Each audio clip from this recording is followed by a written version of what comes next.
Good afternoon, everyone. Thank you for coming to the Springfield Township State of the Township meeting. My name is Joe Hunter-Law. I'm chairman of the Board of Trustees. I'd like to take a moment and introduce the other members of the board. We have Gwen McFarland here and Mark Burning. Dan Burning has another commitment, but we expect him to be here shortly. Again, when we schedule these meetings, usually in January, we think, oh, 1st of March, it'll be some cold, rainy day, but always when we have these, it turns into a beautiful spring day outside. But we thank you all for taking time out of your busy schedules to come. We're going to have a presentation here today where we're going to talk a little bit about where we've been, what some of our challenges have been, how we've taken actions to meet those challenges, and where we think the future will go. Our township administrator, Mike Hennenkamp, here in just a moment is going to give you a presentation, and we're going to hit on that, and he's going to talk about some of the important initiatives that we're working on in the township right now, including reconvening our township neighborhood master plan, which is a series of meetings that we're going to have throughout the next several months with people from all across the township. So again, thank you very much, and with that, Mike, I'll turn it over to you.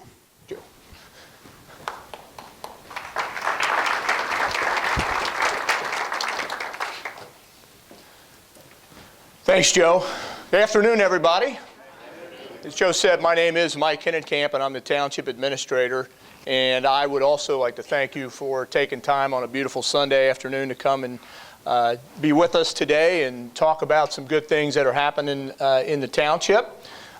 This is, I think, the 8th or 9th State of the Township that we've done since I've been in the Township. And I know there's been some times where some of those have been sort of gloomy presentations. There's been some tough issues that we've had to deal with. But I specifically remember last year being probably one of the most optimistic, because I felt like last year we'd finally turned the corner, and that's proven to be the case. I think we had a very successful 2015, and I'm very optimistic about 2016. I think things are starting to align very well for the township. It's sort of ironic when you look at what's going on in the country in this presidential election, but here in the township I feel really pretty good that we've got some real good things going. As Joe said, what I wanted to do today is just kind of take you back and look at what some of those highlights were in 2015 and kind of gauge where we are currently, and then also talk briefly about what are some of those remaining challenges and how we intend to meet those challenges in 2016 and beyond, really kind of the next 5 years. As we look at our accomplishments, I think they sort of break out into 5 different categories. One of our goals has always been to achieve financial stability, and that has been a major challenge really since about 2008, when we saw a whole bunch of things happening with the economy and some cuts with actions taken by the state legislature. So really since that time, we've really been struggling financially, and we've made great progress on that. Also want to talk about some accomplishments that we've had that impact residents directly in terms of savings that you're going to receive through programs that we've been able to negotiate. Ways in which we've been able to engage the community through meetings and different activities to get people involved through activities, and then also things that we've done on the departmental level that directly affect you from a service standpoint, service improvements. And then, of course, capital improvements in our economic development kind of round out the area of our accomplishments. From a standpoint of operational financial stability, really there's 3 major areas that we had tremendous progress with this year. Revenue enhancement, the JEDs, something that we went through about 1.5 years ago, very difficult, very controversial process, but going to talk about the success there. The township in 2015 was able to restructure its debt, which is going to have a huge impact, not only not only in 2015 did it have an impact, but will for the next 13 years. And then some things that we've done is we continue to be innovative through programs and ways in which, through consolidation, through collaboration, different things that our departments have done either internally or externally with other communities, we've been able to save money. This was the chart similar to what we showed last year, and what this shows really, if you look at that cup, what that meant is that cup was full in 2008. And we were showing the impact. If you looked after the state cuts and the loss of the estate tax, we had lost all the way down kind of that blue line with 52% of our general fund budget being eliminated. We were projecting last year that we were going to make up about 31% of that through the JEDs. I'm happy to report that the JEDs has performed better than we've expected. We were intentionally a little conservative on that because you just don't know until you do it for the first time. But in 2015, we made up that entire difference. The JEDs tax is generating just under $2 million in 2015. Will it do that every year? Well, income or earnings taxes are certainly a little bit more volatile than property tax, so we don't know. There's also the possibility that because the tax was new in 2014, we know there are a lot of businesses that didn't pay it in 2014, so they had to make up for it in 15. But still, we're pretty confident that it's going to come a lot better than what we expected and make up a great deal of difference. So we really had some success in that. The JEDs has been very, very successful for us. Now, the one thing I might mention is that in 2008, while we were very, very stable, we were by no means flush with money. So we're sort of back to that 2008 standpoint, especially from an operations. I talked about our debt restructure. We timed last year in 2015, we probably couldn't have timed this any better, where we refinanced our debt. And in order to do this, it required us to go to get a bond rating, to get renewed for our bond rating through Moody's Investment out of New York.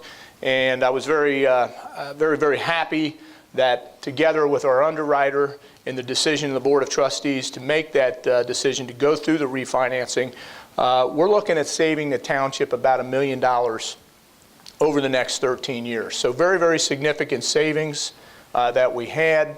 And as I said, one of the big parts of that is the rating. And we were able to sustain our AA2 rating, which we had when we initially did the bonds back in 2003. While for most of you that might not mean anything, that was a monumental achievement back in 2003, and it was even probably a bigger achievement last year to do it because of all the things that have happened in the investment world and all of the very difficult restrictions and how much more stringent they are. For a community of the size of Springfield Township, under 40,000, that is one of the highest ratings that you can achieve. And we're very, very proud of that, and I think that's something that goes to credit to the board, because Moody's reflected very highly in their rating that it really was the leadership of the board and some of the actions that they took during the very, very difficult times. As I mentioned, the other piece of our operational financial stability really kind of is things that we've been doing since 2008, but again, last year we continued to do some innovative things. I'll talk about those here in just a little bit. But these are ways in which we continue to make our programs, continue to run our departments in a very effective and efficient manner. We're looking right now that our 5-year projections for our major funds are all now looking where there is no tax increase on the horizon for the next 5 years from a standpoint of operations. We do have a fire levy renewal that is likely to come up in 2017, and that's because there was a small portion of the millage for the fire department that was a 5-year levy. So it's just simply expiring. We're not anticipating that there'll be an increase there, but most likely a renewal. Infrastructure is a little bit of a different story, and that remains one of our big challenges, and we'll talk about that in a little bit. From a standpoint of programs, things that we can bring direct savings back to residents. One of the things that we did in 2015 was a collaborative with Colerain Township and also Ross Township in Butler County, is to work out a solid waste program with Rumpke. Currently, our residents could choose any solid waste vendor that they wanted, but really for the most part, most folks are with Rumpke anyway. By doing this initiative, by this collaboration that we engaged in last year, we're looking at next month, or actually in April, next month, we're looking at savings upwards of 50% of what our residents are currently paying for their solid waste. So you could be looking at roughly, depending on what type of service that you have, the average household is probably going to save about $150 per year. Also big on that is you're going to get recycling as a part of that now for free. So no charge for the recycling component, and you've all seen the mailers, or hopefully by now, and that program, as we mentioned, will start next month. We've continued our energy aggregation program. This is for gas and electric, and we've brought savings, hundreds of thousands of dollars, probably into millions of dollars township-wide for the average individual homeowner, probably in that same neighborhood. We've saved you probably $150 to $200 per year over the 8 years that we've had this program. We did make a slight change to the program last year, and there was something called Flex Down added to it. Again, you would have received a mailer on that. Luckily, I guess, from one standpoint, we had a very, very mild winter, so that really didn't come into play. Gas prices remain fairly low across the nation, but we're still able to beat what you could do on your own, either with another competitor or what you could do with Duke. Resident engagement is another major goal of the Township Board of Trustees. And we had 16 different township events, 18 different events by our 501(c) nonprofit Arts and Enrichment Council, which goes under the name of Arts Connect. And we also had 4 volunteer neighborhood cleanups that took place. Capital improvements, we had over $1 million worth of new road improvements. And this was a combination of funds where we used our road district fund, we used a portion of the JEDS money. We were very, very successful in a program called SKIP. That's a statewide program and very competitive, in which we received grant money. And we also used community development block grant funding. So between the combination of those 4 different funds, we were able to complete $1 million in road projects. And I'm happy to report that we've already secured close to $1 million in grants for projects that are going to take place in 2017. Talk about this in just a little bit again. Even though we're making progress, we know there's a long way to go as we deal with infrastructure. And as I mentioned, that's probably the biggest obstacle that we face. Department planning, succession for our leadership of the township is something that the board has invested in heavily in the last 5-6 years, because we knew that our staff was aging. We knew that there were a lot of our key members of our staff, key members of our leadership team were eligible for retirement. In May of last year, we said goodbye to our long-tenured police chief and service director. Almost 72 years of experience was lost, but because of our succession planning, I'm happy to report that we had 2 in-house candidates to fill that role. Our new police chief is Rob Browder, who you'll have the opportunity to meet with later in our police department, and Mike Gould is our new service director. And I got to tell you, we haven't missed a beat. It's just been unbelievable. These guys have stepped in like they've been here, and they have been. They've been with the township a long time, but in this leadership role, we haven't missed a beat, and we continue to make great progress. To that end, also, one of the things that we've done, we talk about collaborations and consolidations. Our police and fire departments have collaborated. When we kind of hit the really rock bottom portion of the budget, we were looking at all kinds of ways in which we could save money. But the one thing we didn't want to do is sacrifice service. So we were looking, are there things that police and fire can do together? Are there ways that maybe even in our wildest dreams combine those departments? So a police officer would also be a firefighter and vice versa. Well, logistically, that would have almost been impossible to do. But we didn't give up there, and through a lot of creativity in those departments, we were able to create a first responder program. And what that means is we're now training our police officers as first responders, so that if you have a medical emergency, we're eventually hoping that by the end of the year, we're going to have nearly all of our police officers trained also as first responders. Why does that matter to you? Well, one, it can save, there's some cost efficiencies there, but also it's service to you. Our police officers are running beats, so it means getting to your house quicker and being able to do initial assessment if there's a medical emergency. It also, when that squad arrives, there's also a vehicle there, so the squad knows where to go. It's a partnership that's worked out very well. It sounds common sense that police and fire would work together, but you would be amazed if you look across the country and how many different departments that they're almost bitter enemies in their own communities, the rivalries between the police and fire department. We don't have that case in Springfield Township. I think that's a great credit to our chiefs, Chief Rob Leininger, and as I mentioned, Chief Browder have worked really, really well together, and also our officers. This is a program we can do all of the training in-house, so we're not sending our officers out to school. It's something that our firefighters, we have instructors, certified instructors within our department that are able to do this thing. And this is really, really an exciting program, and I think we've already identified probably 3 or 4 incidents where we've saved lives that without it, somebody probably wouldn't have survived the incident. Our departments have received recognition both nationally and also locally. Our fire department has won an American Heart Award for some of the advanced diagnostics and some of the treatments that they can do in heart conditions, and now their communications with the hospital, again, early things that they can do so that if somebody is having a severe heart issue, we can do some very, very advanced things that are saving lives. And this was recognized, as I mentioned, by the American Heart Association. Our canine officers, we have an excellent canine program that is utilized not only here in Springfield Township, but by many of the different communities around, also recognized with the award in 2015. Very, very important to all of you, violent crime dropped.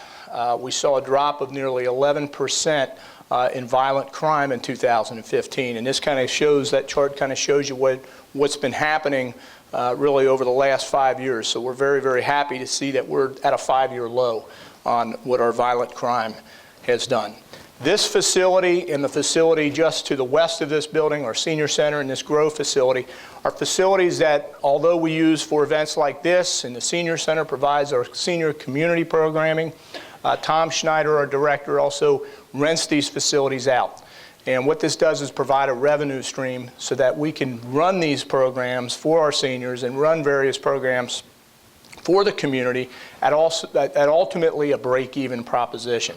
And we saw a 21% increase in rentals for this facility. So again, very, very critical to the general fund and taking the burden off of the general fund to allow this facility to be self-sufficient. There are improvements that we're going to need to make to this facility, but from an operational standpoint, we're making great progress. We were also successful in getting out into the community through the efforts of Kim Flam and Mike Gould, our service director. They were able to secure a grant, and we were able to build a new park and playground in our Seven Hills community. Economic development in 2015, we issued nearly $80,000 in residential incentive grants. These are grants that come back to individuals that work in Springfield Township and live in Springfield Township that pay into the JEDs. We want to return that money, and for those that applied, over $80,000 were returned to our residents in that respect. We were able to secure a master developer for our core plan, which deals with water, and I know we got some folks from water here, and we'll talk about that here in just a little bit. But that was also a major undertaking, something that we've been working to find the right partner in moving the township forward from a development standpoint. And we saw about $1.8 million in new business investment in Springfield Township. This is a Sherman-Williams plant that you see here that made almost $250,000 worth of investment this year. So these are I think, a very successful 2015, kind of some of the highlights that we've achieved as we go through and look at what's ahead. I think we always have to go back and look at what our mission statement is. And I think this mission statement and the 3 major objectives that the board has set really haven't changed probably, I don't think, in the last 10 years. Our mission statement is about providing service. And that's really what all these words really mean, is providing cost-effective and innovative service. And we recognize that we live in a world where things are constantly changing. Rules, laws, things we're constantly under siege, as you are as an individual homeowner, to manage your own budgets. And so we need to be we need to be ahead of that game, and we need to be providing the leadership. But the bottom line is we need to be able to provide value to our residents. Your tax rate is high. We understand that. We need to make sure that you're getting value, and that's our primary goal. And this is something that we preach to our departments and to all of our staff on a daily basis that this is why we're here, this is what we're about. Talked about these three major sort of objectives that we've had. I think we've had tremendous progress in the first two in 2015 in achieving some of that financial stability, especially from an operational standpoint. And we continue, and I think, improve our ability to engage the community, to get the community involved. I think this is a good testament to that, the turnout that we have for events like this. The last one, in the revitalization of our neighborhoods, is critical. We can't succeed if we don't continue to improve and revitalize our neighborhoods. And while we're making progress in this area, this is the area that I think we're going to be focusing most heavily in 2016 and beyond. As we look at some of the primary challenges, I've said over and over again, infrastructure was that one. That's sort of the one that keeps me awake at night. Everything else I feel really good about from an operations standpoint, but infrastructure is a very difficult issue. We know how to fix it, and we know what to fix. The issue is money. It's just that simple, and there's not enough money, and I don't think anybody in this room wants to pay more money necessarily to have it fixed, but it has to happen. And so we're struggling right now to figure out what that answer is, and we're hoping that as we go through our comprehensive neighborhood master plan improvements, we will have some of that answer. But this is a $40 million issue that we need to figure out how we're going to solve, because it's not going to get better. The housing and investment in our neighborhoods, another key area. We need to figure out, and this has been another one of our missions, is how do we begin to slowly transfer some of the percentage of our tax base? The vast majority of our tax base is generated from residential properties. If you look on this particular map, that's kind of a very small graph of Springfield Township, and you can see the areas that are in that Kelly green color are all properties that are either parks or open space. And those are phenomenal things, and those are what makes this township great, but they also don't pay any type of taxes. And so all of the remaining areas in that yellow are residential, and you can see the burden, the tax burden in Springfield Township are on the residents.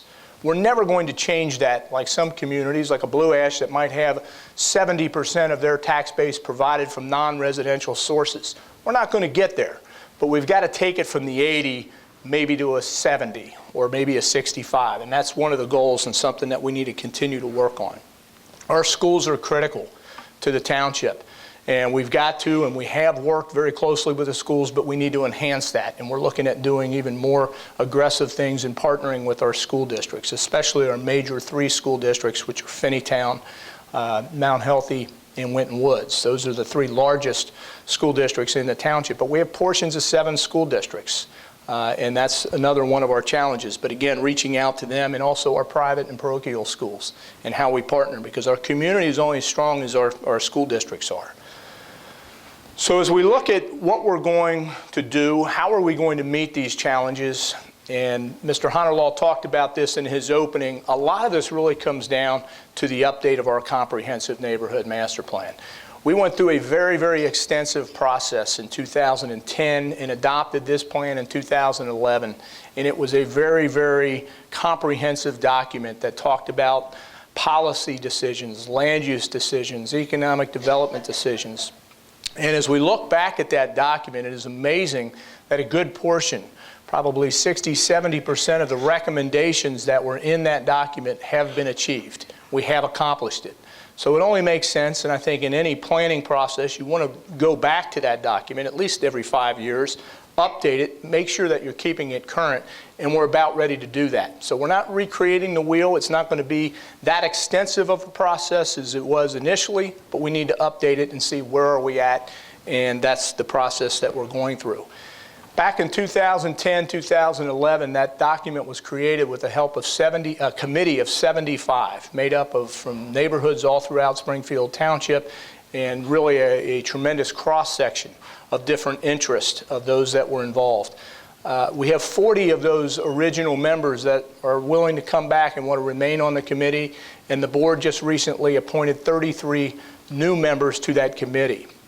We had solicited individuals, I think, for about a 2 or 3 week period who were interested in serving, and we got a tremendous support, tremendous amount of individuals that expressed interest. I think there were a total of 58. And that probably more than anything else is what I think keeps us going as staff, to show that there's still that interest. People are willing to donate their time, they want to get involved, and we're very, very excited about that. And that committee is going to get ready to begin its work. In fact, they were going to start its work on the plan update on Thursday night, and we're going to be going through a process where hopefully we'll have final recommendations before our 2017 budget's due in July. So by early summer, we expect to have it. And these just kind of give you a little bit of an indication of what some of the components are. Again, we still want to talk about operational sort of decisions, township policies, to get feedback from the community on that. We will have a 5-year operations finance plan. We're going to look at some different options of how things could be financed in Springfield Township. Infrastructure, I've touched on that, a 5-year infrastructure plan, 5-year parks and bike path plan as well, and also the neighborhood strategies and economic development strategies, all components of that master plan. As a part of the master plan, the water development, the core area of Springfield Township, which is generally defined as the area south of Galbraith and to the east of Winton Road, that area is an area we focused on heavily. The township owns approximately 60 acres of land in that particular area, and we're looking to develop that property in a way that's going to lead Springfield Township into the future.